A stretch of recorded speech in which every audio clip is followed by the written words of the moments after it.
go for two, run the ball. Oh, shoot. You hear that? Pete Carroll. Run the ball. Yeah. See where that got him? A loss. All right, so welcome to another episode of Go for Two with a bunch of guys who know a lot about foosball. What a boy. If y'all don't know where foosball came from. So we got Juan I don't know where Juan is, but Juan, say what's up. What's up? Jeff, what up? What up? And Maurice, what it is. What it do. What's up? All right, so today is the greatest quarterback. Let me stop playing. He's not the greatest quarterback of all time. That's Tom Brady. But it is one of the greatest quarterbacks of all time's birthday. And in honor, why is he doing it? One, why? Why is this necessary? On Peyton Manning's birthday. By the way, Juan, this is how disrespectful you are. This is how disrespectful you being to Peyton Manning's birthday, his legacy. Because he endorsed NFL Fever, which was an Xbox game. So, Juan, you should be ashamed of yourself. You see? I mean, you should be ashamed. You disrespectful on Peyton Manning's birthday and Maurice's birthday, by the way. The Tom Brady Slayer. Well, brother, because you're not a homie, you're my brother. So yeah. All right. So the Tom Brady Slayer, Juan calls him. So I guess we start off with you. What's one of your favorite Peyton Manning memories, or something that you just when you think Peyton Manning, what do you think of? I think of 2006. I think it was 2006 NFC AFC championship game when they was down, I think 21-3 against Peyton Manning. Against Tom Brady. Mm-hmm. Came back and won the game. Man, I remember where I was at TGI Fridays. Dang. Yeah. Yeah. What's up with you? What and about you, Jeff? The whole crowd was going against him, and as soon as that comeback came, man, it was quiet. Man, look, yeah, because everybody Peyton Manning, everybody wanted Peyton Manning to beat Tom Brady because at first, we all didn't really know who Tom Brady was until he beat the Rams, and then it was he became public enemy number one, and then every year the Patriots just kept figuring out. No one knew who Tom Brady was. Nah, nobody. Yeah, nah. But Peyton Manning was kind of supposed to be the hero, and then Tom Brady made Peyton Manning look less than because he couldn't win in the playoffs, and then all of a sudden Tom Brady kept winning the playoffs. Even if they would lose in the AFC Championship, which I don't know how many times they lost in the AFC Championship, but they were always advanced. So what's up with you, Jeff? What's your favorite Peyton Manning memory on the day of Peyton Manning and Maurice's birthday? 2003, Tampa Bay versus Colts. Oh yeah, that's a good one. That was a crazy one, especially against that defense. Wasn't that a comeback as well? That was a comeback. 28 points in 4 minutes? Oh yeah, less than 5 minutes. Yeah, less than 5 minutes. I remember that. It was crazy. John Lynch. You had Rondé Barber. You had Warren Sapp. Old. Yep. Derek Brooks. You had. They were just in the Super Bowl. Yeah. And then you had Brad Johnson, concept defense, the most accurate quarterback ever. A new concept at defense that hasn't been seen. With the Tampa's defense. I always talk about that cover 2 that now is the cover 3. Yeah. Yeah. You want to know something funny? It's not a game for me that that comes to mind when I think about Peyton Manning. It's not a specific game because obviously all the things that y'all named were great. It was literally when you knew that he was in control of everything. When Tony Dungy tried to send the punt team out and he waved them off and said, nah, send them back. And then he went out there and got the first down. That's one of my greatest memories. Oh yeah, with Zach Thomas I think it was Zach Thomas and Tim Bowens broke his jaw. I remember that too. Yeah, I remember that. But it was him waving off Tony Dungy Day, though. So what's up with you, Maurice? Your Peyton Manning memory? And every time he went up against Baltimore. Talking about a player that I faced that always was a challenge. If I had to pick just one, I'd go with linebacker Ray Lewis of the Baltimore Ravens. Had a great appreciation for the cerebral part of the game. He studied film like a quarterback. I just thought he was trying to kind of move the direction he thought the play that I was calling an audible to, trying to kind of be one step ahead. So a little bit of a chess match. It didn't hurt having Ed Reed right behind him, who was equally as tough.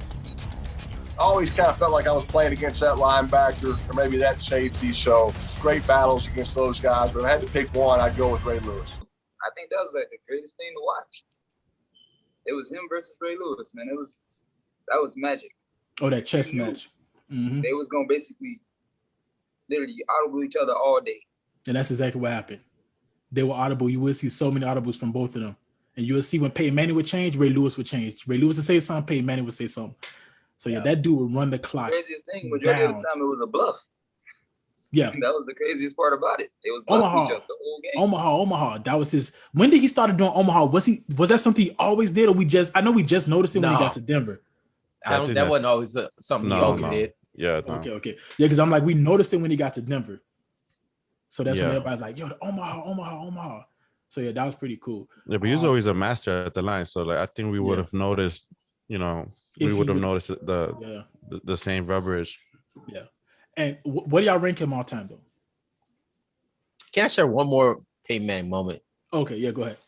It was an interview after the neck issue.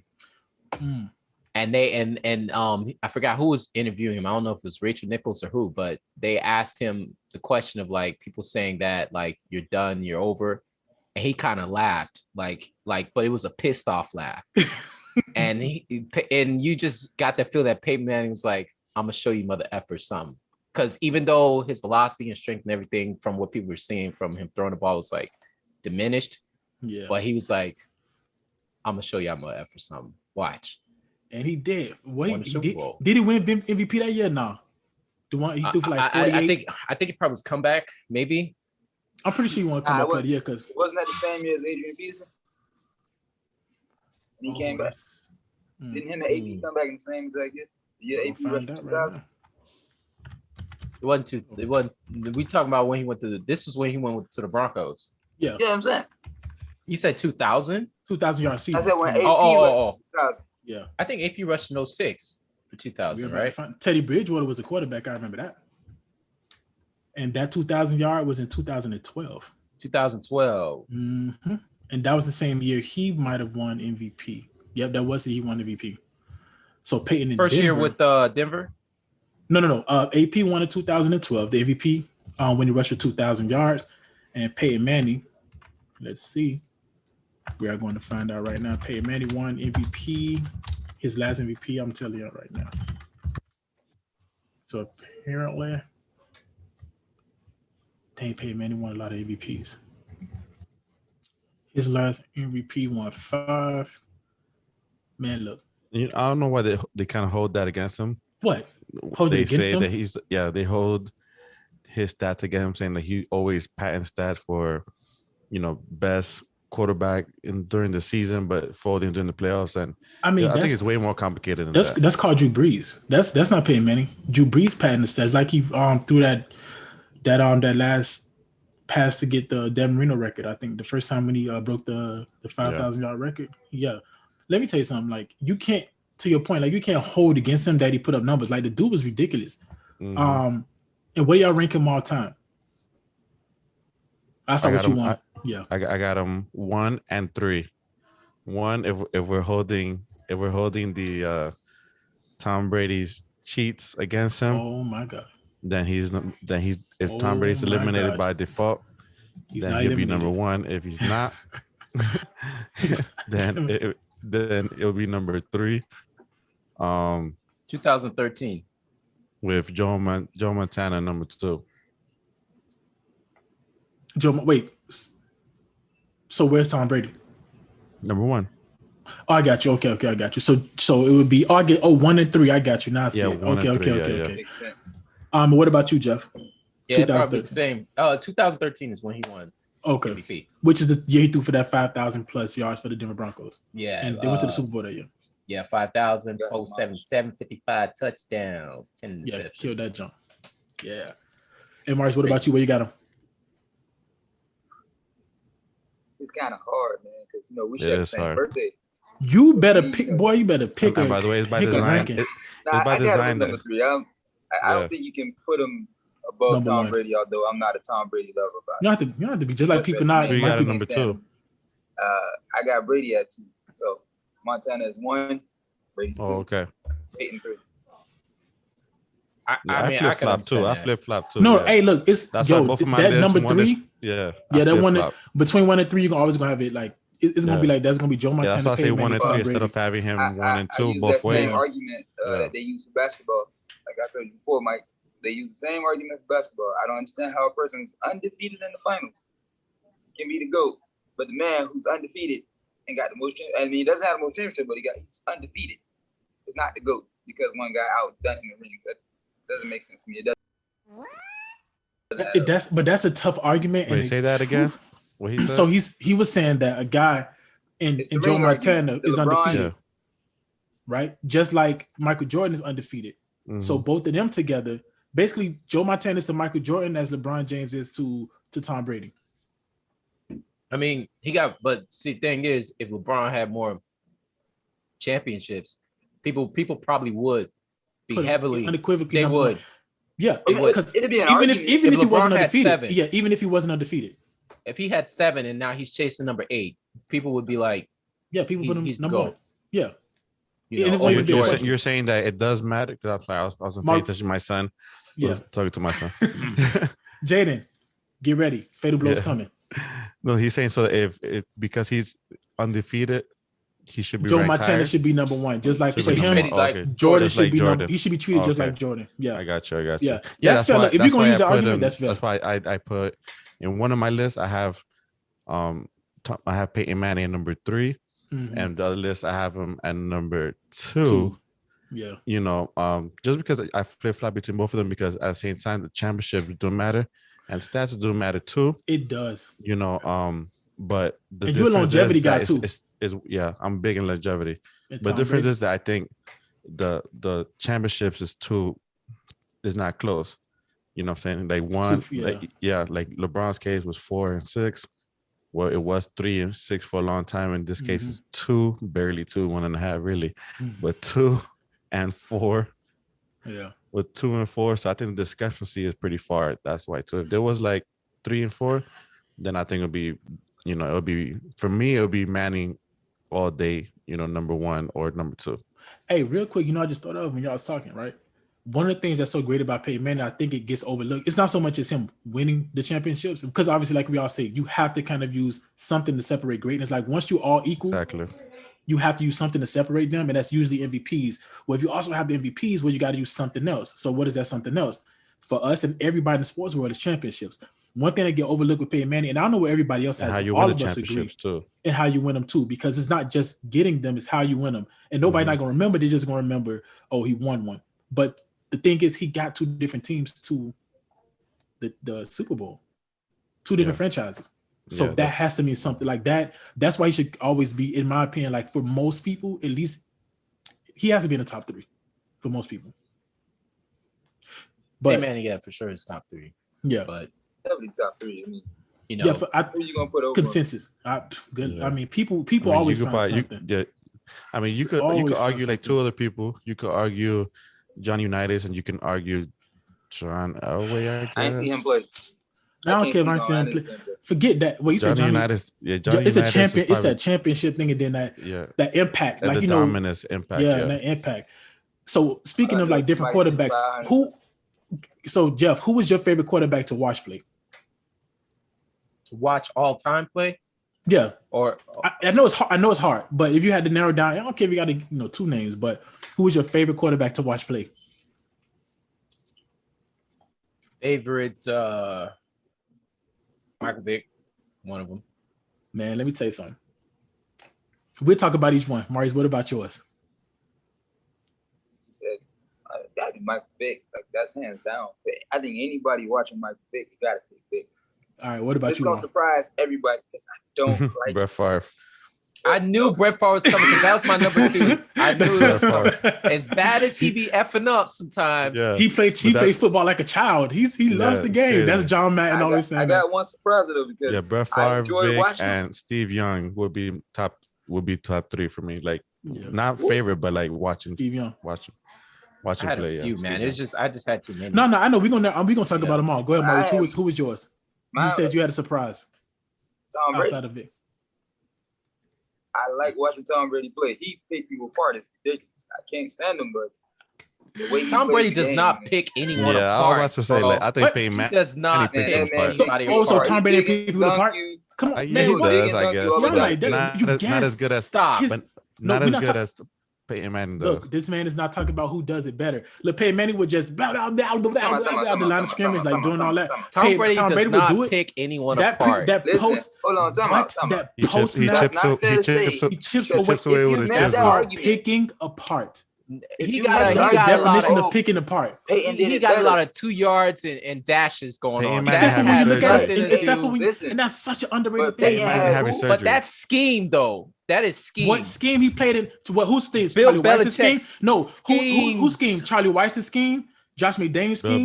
Bill O'Brien's scheme? Bill Belichick. That same Bill Belichick scheme that had what? How did Cam Newton doing Bill Belichick? Oh, come on. We knew that from Jump Street that was going to be trash. I'm sorry. It's going to be trash. He defined the other 2 seasons he was without him, though. So that's 2 out of 3. He just got a point about that. They went 11-5 when he went down. Bro, they had Randy Moss and freaking Dante Stallworth. Don't matter. What do you mean? Don't matter. They went 11-5. And how many playoffs did they win without Tom Brady? Oh, that's fine. That's fine. 4-1, really. But part of that is the system. Really?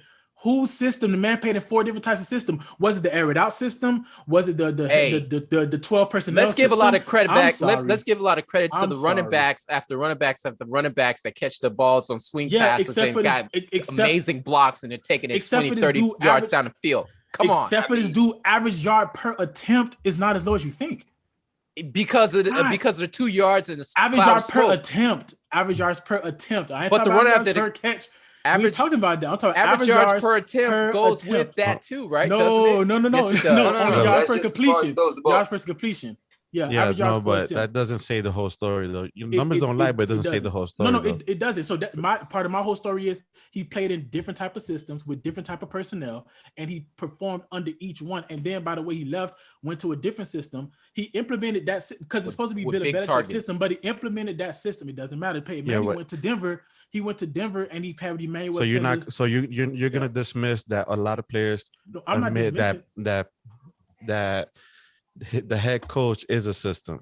No, I'm not dismissing anything. Bill Belichick in itself has a culture and a system. Remember, we're not talking that he about, implements. We're not talking about who's the reason for them winning. I never give Tom Brady the credit for them winning. Like forget that crap. Like that's so complex. Like Tom Brady winning the Super Bowl with Tampa Bay is because he went to Bruce Arians' offense, and then by the way, that offense wasn't working for him. No, but you mentioned different coordinators. No, different coordinators because people say the system, right? Well, when we talk but only with Tom Brady, is a system. That's why only when we talk about Tom Brady do people when you go to the Patriots, it changes the player. Yeah, so but only when we talk about is in place as well too. Only when we talk about Tom Brady. Only with Tom Brady do we give a guy who's known to be a defensive guru and say, well, he is a system despite him playing for 3 different offensive coordinators and different styles of system. But only do we say, well, Bill Belichick ran all of those because systems. we saw 3 other quarterbacks succeed in his place. What do y'all call? So now we saying quarterback success 11-5 is not succeeded. So one season under Bill Belichick 11-5 record. By the way, he also played. He succeeded though. So then he also had a year without Tom Brady where he went 7-9. What you said, Tom Brady? What? I said they did get Matt Castle paid. Yeah, it got him paid, and then what did Matt Castle do? He trashed. Absolutely nothing. And then what happened? Garbage. When Bill, that goes back to the point. That goes back to the point exactly. Wait, now finna trump it. How did he do his next year without Tom Brady? When he missed Tom Brady again for an entire season, what was the record? 7-9. They missed the playoffs again. Yeah. Bill Belichick didn't have a quarterback in the wings that he already. It doesn't matter. You just said that he could have somebody like Matt Castle. How many wins? If you would have had Jacoby, I'm not talking about wins statistically because remember it's his system. You just said wins, so we are. No, I'm using it. Yeah, I'm using both. So we could use wins and statistics, both wins and statistics. So how many wins do you think Tom Brady would have had then? Nah, I don't know. 11-5. No. He would have went 11-5 because he did it with that same team. I don't think so. He would have got 11-5. Yeah. That defense wasn't the same. Yeah, that defense is. He had bad. He had bad. Tons of players. You know how many years they had bad defenses? Stars. No, but they lost stars though. But you know how many times they had bad defenses though? But it was a prime Tom Brady though. How many times? I'll tell you right now. I could tell you over I think the year they went to the Super Bowl, they had one of the worst defenses. If I recall, with the losses they had last year, COVID-19. There's no way he would have gone 11-5. Cam went the Patriots. The Patriots by themselves. And Cam went down. They was doing good early in the season too. I believe he was doing okay. If Jacoby Brissett was still on the Patriots, they would have had a winning record last season. What you said? I hear. If Jacoby Brissett, because that was someone Belichick drafted, if he was still on that roster the time that Tom Brady left, they would have had a winning record. I don't buy it. No, you don't? I don't think. No, you don't? I think he's a good. I think he's good. I think he's a good backup quarterback. I think he's a good quarterback. Whenever he picked, if it's a guy that is drafted into that organization, I believe that Bill Belichick would have been able to. And 4 years. Think about it. 4 years. Again, it's 50-50. 4 years with Belichick. If you ask me this today on Peyton Manning's birthday, who's more responsible for the Patriots' success? It's 50-50. I think Bill Belichick is going to have the Patriots successful, but I'm just saying there is from when it comes to quarterbacks, the only quarterback that says they play in the system is Tom Brady. Everybody else, this dude can have 5 different offensive coordinators and they say, it was Bill Belichick's system. And what do you think is that? Because people are retarded. You think is that? Oh shoot! Can I say that? Can I say retarded? Sorry. You think people are tripping? You think it's because people are tripping, or is it because to Jeff's point that he the way he plays, the way system quarterback But how when you play in different because he manages? That's what I'm saying. He manages games. Peep this. Jacoby left the second year to the Colts, and as a year 2 player, if you throw for 3,000 yards, 13 touchdowns, 7 interceptions, that's pretty good, right? Oh no, that's fine. I'm okay with that. Okay. But for not Tua though, because everybody bashing Tua when he did that. But wait. Tua didn't throw 3,000 yards. He had to throw number 1. He didn't play. He didn't play the first few games. It's number 1. He played 11. He played 11. I'm not. He missed 5. Go ahead, Juan. No, wait. We got less than a minute left. Hold on. You know what? We'll have to run it back. We'll continue.